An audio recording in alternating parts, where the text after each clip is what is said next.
साबिक भारतीय वज़ीर दाखिला ने मोदी का पहलगाम ड्रामा बेनकाब कर दिया। पी चिदम्बरम ने बेबुनियाद इल्जामात से पाकिस्तान को बरी उज़्ज़मा करार दे दिया। इंटरव्यू में तहलका खेज इंकशाफ कर डाले। बोले वाक्य में पाकिस्तान के मुलविस होने का कोई सबूत मौजूद नहीं। हमलावर भारतीय शहरी थे, भारत के अंदर ही तरबियत हासिल की, बगैर सबूत फर्ज क्यों किया जा रहा है? हमलावर पाकिस्तान से आए, अगर ऐसा है तो कोई सबूत क्यों नहीं पेश किया गया?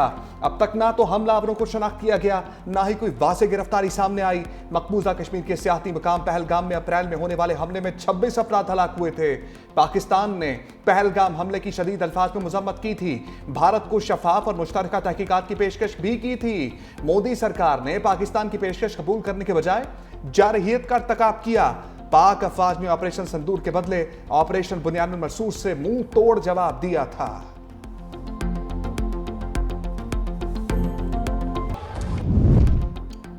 ऑपरेशन सिंदूर फ्लॉप, मोदी की ऑपरेशन महादेव के नाम से नई फिल्म आ गई। मकबूजा कश्मीर में जाली मुकाबले में 3 अफराद हलाक। भारतीय मीडिया जल्दी में कुछ ज्यादा ही आगे निकल गया। मुकाबले से पहले हलाक अफराद को दहशतगर्द और पाकिस्तानी करार दे दिया। भारतीय पार्लियामेंट में पहलगाम ऑपरेशन पर बहस के आगाज से पहले ड्रामे पर सवालात उठ गए। पार्लियामेंट में पहलगाम ऑपरेशन पर ब्रीफिंग के रोज भारत ने नया ड्रामा रचा दिया। ऑपरेशन सिंदूर की नाकामी, भारत का ऑपरेशन महादेव के नाम पर दोबारा फेक इनकाउंटर्स का आगाज।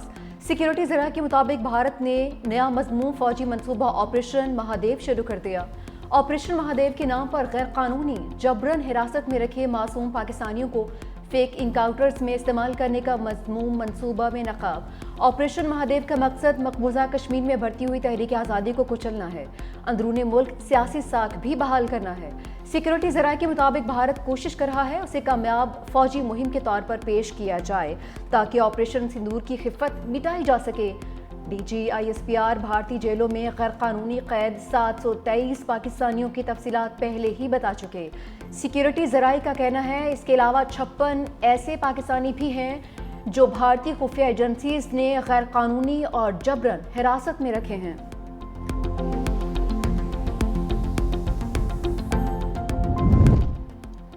पाक भारत सीज फायर ना कराते तो यह दुनिया की सबसे बड़ी जंग होती। अमरीकी सदर ट्रंप की बरतानवी वज़ीर आज़म के हमरा मीडिया से गुफ्तगू कहा, भारत और पाकिस्तान तनाज़े को तजारती दबाव के जरिए सुलझा चुका हूँ। मैं ना होता तो इस वक्त दुनिया में 6 बड़ी जंगें छिड़ चुकी होती।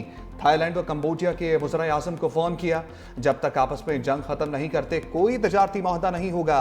मज़ीद बोले, हम इंसानी बुनियादों पर गजा के लोगों की इमदाद कर रहे हैं। अमरीका ने गजा में इमदाद के लिए $6 करोड़ फराहम किए। गजा के हालात कई दहाइयों से खराब हैं। उम्मीद करते हैं गजा में ज़रूरतमंदों तक खाना पहुंच जाएगा। केयर स्ट्रॉमर बोले, गजा की सूरत हाल ने फ़लस्तीनियों बरतानवी आवाम को झंझोड़ कर रख दिया। हमास का फ़लस्तीन के सियासी मुस्तकबिल में कोई किरदार नहीं होना चाहिए। पंजाब के अवान में सीज फायर की खिलाफ वर्जी। हंगामा आराई के दौरान हुकूमत और अपोजिशन में झड़पें। अपोजिशन रुकन खालिद निसार डोगर ने हुकूमती रुकन हसन रियाज को थप्पड़ जड़ दिया। कायम मकाम स्पीकर मलिक ज़हीर इकबाल कशीदा हालात पर इनेक्शन। डिप्टी स्पीकर ने हंगामा आराई करने वाले अरकान को चैम्बर में बुला लिया। अपोजिशन रुकन खालिद निसार और शेख इम्तियाज 15 रोज के लिए मुअत्तल।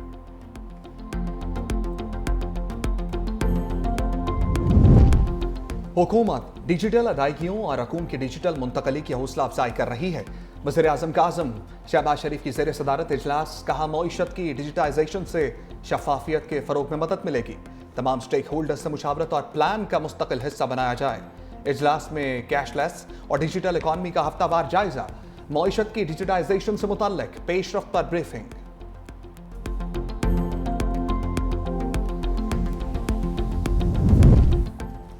बानी तहरीक इंसाफ को जमानत मिलेगी या नहीं? जमानत बाद अज गिरफ्तारी की 8 अपीलें सुप्रीम कोर्ट में समाअत के लिए मुकर्रर।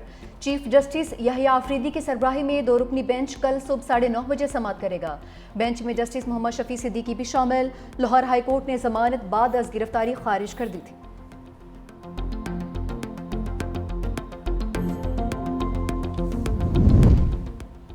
छब्बीसवीं तरमीम की शक्ल में आइन पर हमला हुआ।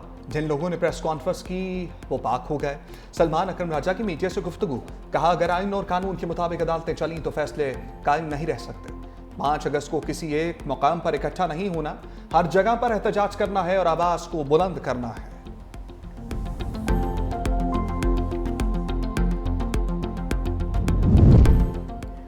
ओपोजिशन लीडर उमर अयूब के हुकूमती सफ़ों पर लफ्ज़ी हमले। मीडिया से गुफ्तगू करते हुए कहा, वज़ीर दाखिला पहले 450 अरब की गंदम का हिसाब दें, फिर किसी को धमकी दें। निगरान दौरे हुकूमत में उन्होंने गंदम बाहर से मंगवाई थी जो ख़राब थी। चीनी के स्कैंडल में अरबों रुपए इन खानदानों ने बनाए। पाकिस्तान तहरीक इंसाफ 5 अगस्त को एहतजाज कर रही है, इसके लिए हमारी तैयारियां मुकम्मल हैं। 5 अगस्त के एहतजाज में कुछ अपोजिशन जमातें भी हमारे साथ होंगी और एहतजाज के लाएअमल का ऐलान 1-2 रोज़ में किया जाएगा। पेशावर हाई कोर्ट ने इलेक्शन कमीशन को उमर अयूब के खिलाफ कार्रवाई से रोक दिया।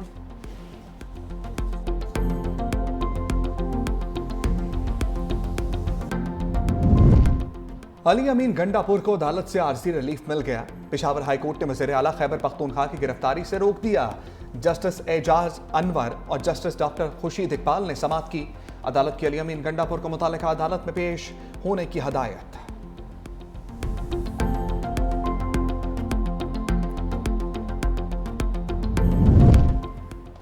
फैसल करीम कुंडी का खैबर पख्तूनख्वा में तब्दीली सरकार की तब्दीली का इशारा। मीडिया से गुफ्तगू करते हुए गवर्नर केपी ने कहा, अदम एतमाद की मंजिल करीब है, सरप्राइज का इंतजार करें। सूबे का वज़ीर आला भत्ता देता है तो फिर अल्लाह ही हाफिज है। गंडापुर आज तक अपने हल्के में दहशतगर्दी नहीं रोक सके। 13 वाक़े पर इंक्वायरी हो रही है। जब तक ये लोग अमन के हवाले से संजीदा नहीं होंगे, इनके साथ नहीं बैठेंगे। PTI पहले अपने मामलात को ठीक करें। मिफ्ता इस्माइल चीनी बहरान पर हुकूमत को लफ्जी कटहरे मिलने आए। कहा, वज़ीर आज़म शहबाज शरीफ की अपनी शुगर मिल्स हैं। बतौर वज़ीर आज़म चीनी से मुताल्लिक फैसले मफादात का टकराव हैं। चीनी एक्सपोर्ट से सिर्फ शुगर मिल्स मालिकान को फायदा पहुंचाया गया। ये सब कुछ एक मुनज़्ज़म तरीके से हुआ। तारीख में पहली मरतबा चीनी से मुताल्लिक कमेटी का सरबराह वज़ीर ख़ारजा है, जो न सिर्फ हैरान कुन है बल्कि हुकूमती मसलहतों को जाहिर करता है। मसला चीनी का नहीं बल्कि हुकूमती मसलहतों का है। इस वक्त किसान तबका सबसे ज्यादा मुतासर हो रहा है। बेनज़ीर इनकम सपोर्ट प्रोग्राम से मुताल्लिक इल्ज़ामात बेबुनियाद हैं। तारिक फजल चौधरी का सेनेट में बयान झूठ पर मबनी था। वो मुआफ़ी मांगे या फिर अदालत में सामना करें।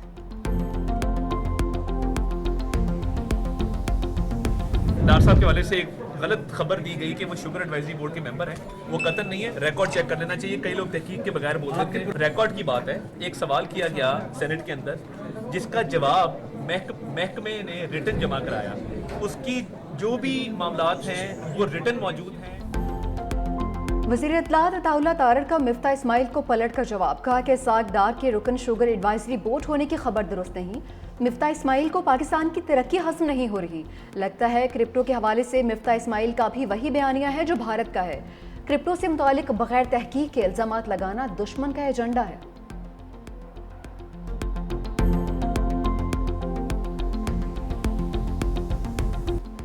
गजा में भूख से बिलखते बच्चों की अमवात का सिलसिला जारी।